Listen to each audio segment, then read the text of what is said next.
Grabe, ibang level talaga ang pagmamahal ng Kim Pao fandom kay Kim Chiu. Hindi biro ang paandar nila, buong lead globe sa SM Mall of Asia inarkilahan para lang sa birthday greetings.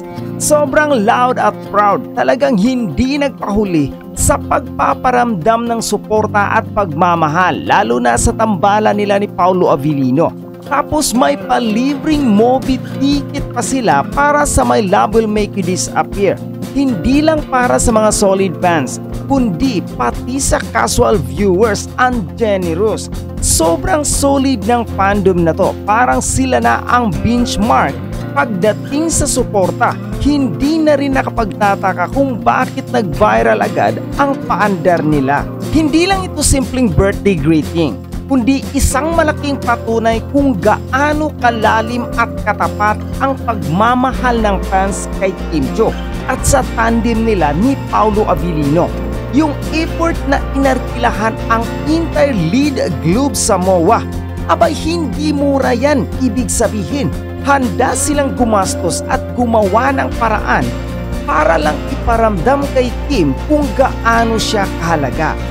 Bukod pa doon, ang pagbibigay ng libreng movie ticket, lalo na't bukas ito para kahit sinong manunood.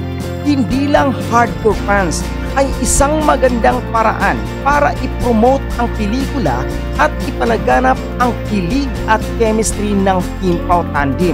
Parang ang goal nila ay hindi lang sumuporta, kundi isama ang lahat ng kasiyahan.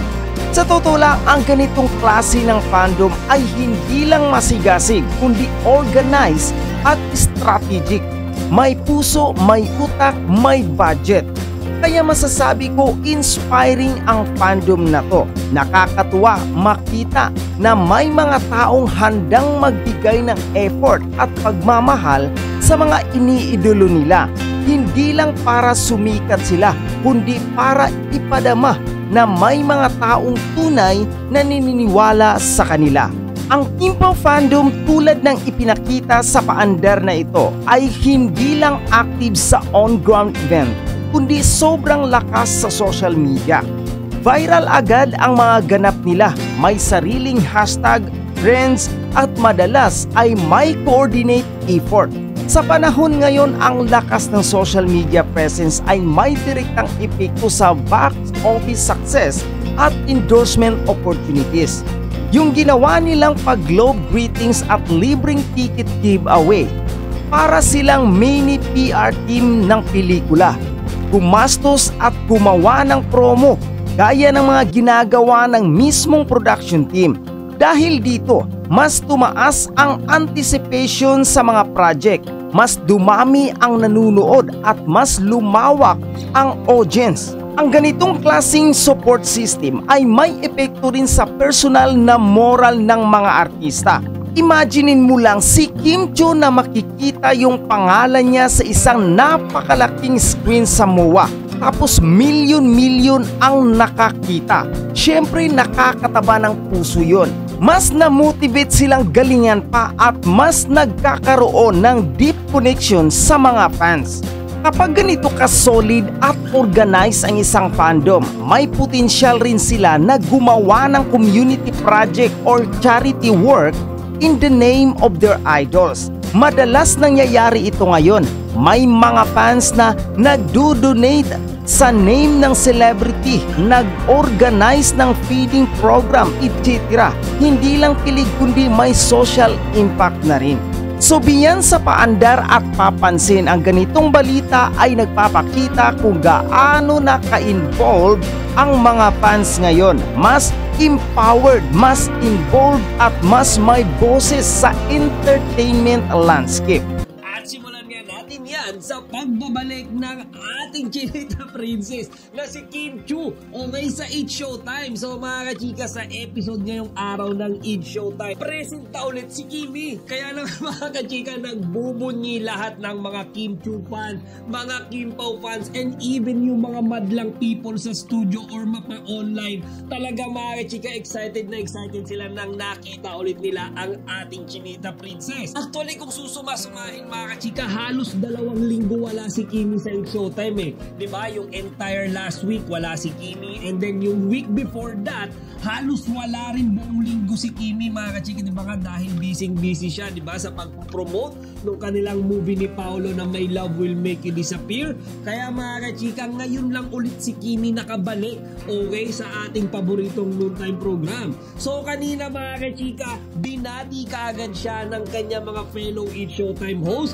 at syempre hindi mawawala yung biruan. Okay, so mga kachika, ayon nga kay Kimi ay nagkaroon naman daw siya ng time para makapagpahinga noong Lenten season. Di ba nga mga chika, nasa Balisin Island siya noon, most likely kasama yung kanyang mga relatives at mga malalapit na kaibigan. So kanina mga chika sa It's Showtime, di ba nga binigyan siya ng cake, binigyan siya ng flowers, at syempre nando si Meme Vice Ganda. Talaga namang inusisa mga chika lahat ng mga ganap ni Kimi. So ayon nga sa ating Chinita Princess mga chika, talagang nung mahal na araw nag-social media detox siya. Okay, ang ibig sabihin nun, hindi siya nagpo-post, okay, ng kahit ano sa kanyang mga social media accounts, and hindi niya rin ino-open yung mga yon. Okay, mapa-Instagram man yan, mapa-Facebook, TikTok, lahat yan mga chika, eh iniwasan niya raw completely. Okay, di ba nga sabi niya gusto niya raw magkaroon ng peace state of mind. Di ba? Wala mo ng toxicity sa paligid. Kaya iyon yung ginawa niya Lenten season. And then mga chika, binanggit din ni Kimi na nag-fasting siya. Okay, actually, niloko pa nga siya ni Meme Vice. Kumbaga, nag-fasting siya. Ano yun? Ang payat-payat niya na nga daw, nag-fasting pa siya. Pero yung ibig sabihin niya ni Kimi, nag-fasting siya to the point lang naman na iwasan niya lahat ng kanyang mga favorite foods. Okay, so Mexically mga kachika, mukhang kumain pa rin naman si Kimi, pero wala munang mga karne, di ba? Nagbawas daw siya sa mga sweets, okay? And then yung mga foods na lagi niyang kinakain, madalas niyang kinakain, nilayuan niya raw muna mga kachika. Siguro mga healthy foods lang muna. So mga chika, overall, naging masaya naman daw yung holiday weekend ni Kimi. Baga, niloloko pa nga siya nung iba niyang mga kasamang host doon kung sino ba yung kasama niya, di ba? Nung Holy Week, okay? Pero hindi naman siya nagbigay, okay, ng any tip, any hint sa atin kung si Paolo ba ay nakasama niya. Pero hindi naman na tayo kailangang mabitin dyan mga chika, kasi di ba spotted natin sila nung nakaraang linggo lang, nag-jogging ulit sila nung umaga, and then nakita nga natin si Kimi na may bit-bit na cake. Okay, bigay yun ng grind method mga chika, yung mga jogging bodies nila. Pero most likely mga chika, ito opinion ko lang, panigurado nag-date sila ni Paolo. Siguro private, okay, hindi na nila hinayaang makunan sila ng pictures, videos, camera. Siguro yun talagang silang dalawa lang mga kachika, kasi syempre bukod sa sinelebrate nila, di ba, yung birthday ni Kimi, malamang sa malamang mga kachika, nag-celebrate din silang dalawa bilang partners, di ba, doon sa last movie na ginawa nila na My Love Will Make You Disappear, which we all know nagkaroon ng magandang resulta sa box office, di ba? Million, hundreds of million yung kinita nung kanilang pelikula. Kaya mga chika, they deserve to have a celebration. Wala silang ibang kasama. Yung talagang silang dalawa lang, di ba mga chika? And then another keep-up update tayo mga chika. Kahapon, di ba, wala pa rin si Kimi sa It's Showtime. Pero meron siyang ipinost sa kanyang Instagram account kung saan makikita natin siya sa isang dressing room. Di ba? Para nga siyang inaayusan doon mga kachika. And siya mismo nagsabi na back to work ulit siya. Okay, yung caption doon sa pinost niya, back to work. Ang daming naguluhan mga kachika dyan sa video na yan ni Kimi. Kasi akala ng lahat, nung tinutukoy ni Kimi na back to work, back to It's Showtime na siya, pero wala siya sa It's Showtime kahapon. So mga kachika, kaya pala nasa dressing room si Kimi ay may panibago ulit siyang produkto na ini-endorso. So this is a new blessing, okay, for our Chinita Princess. So nakakuha ulit siya mga kachika ng bagong endorsement. Unfortunately lang mga kachika, hindi i-disclose ni Kimi kung ano nga ba itong product or maybe service, okay, na i-endorse niya. Pero mga chika, mukhang surprise kasi meron siyang ipinost na parang hint, okay, parang bulaklak mga chika. So kayo, alam nyo ba kung ano yung ibig sabihin natin dito ni Kimi, yung flower. Okay, kung alam nyo, ilagay nyo dito sa comment section. Kasi mukhang balak tayong sorpresahin ni Kimi, mga kachika, dyan sa bagong endorsement niya na yan. Pero kung mga chika, personal na opinion ko lang, mukhang medyo malaki-laki itong bagong e-endorse ni Kimi. Okay, malaking blessing ito. Bakit? Kasi Monday pa lang kahapon, mga kachika, di ba? Absent na kaagad siya sa It's Showtime. And then, meron tayong nakitang picture, okay, ni Paolo Abilino ng G-Gym ng mag-isa. So mga kachika, sipin nyo talagang nag-absent si Kimi hindi lang sa It's Showtime pero pati sa gym session dapat nila ni Paolo, mga kachika, dahil nga dito sa misteryosong bagong endorsement na ito ni Kimi. And before we completely end this video, mga kachika, gusto ko magbigay ng maliit na impormasyon sa inyo.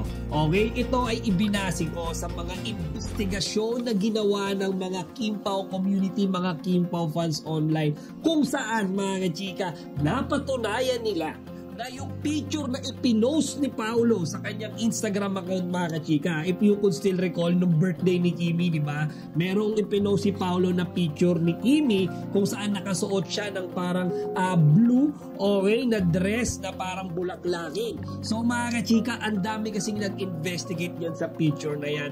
And they found out, mga kachika, na yung picture na yan was taken New York, USA. Okay, mga chika? So, the USA, that was last year. The same date, mga kachika, nung si Kimi tsaka si Paolo biglang naglaho. Okay, di ba, mga chika, nung pumunta sila sa US, biglang naging off-radar si Kimi tsaka si Paolo. Yun yung mga time, mga kachika, na napabalitang si Paolo ay ininit. Okay, si Akiyo and then si Kimi, mga kachika, ipinakilala ni Paolo sa kanyang anak. Okay, and then mga kachika, yan din yung time na si Kimi pinalo si LJ and then LJ followed back Kimi sa Instagram. So mga kachika, yung picture pala na yan na ipinost ni Paolo nung birthday ni Kimi, that was taken New York, USA. Okay, isang sikat na kainan, mga kachika. And then mga kachika, most likely, okay, hindi ko sinasabing tama ito. Again, nag-base lang ako sa mga nababasa ko online, sa mga investigation na ginagawa ng mga fellow K-pop fans natin. Sinabi nila, mga kachika, na yung picture na yan is most likely in the same date range, mga kachika, when Paolo introduced Kimi to LJ Reyes and to his only son, Akiyo, sa USA. Sa mga kachika, pag-investigate din kayo, i-search nyo rin yan. Panigurado makikita nyo yung topic na yan.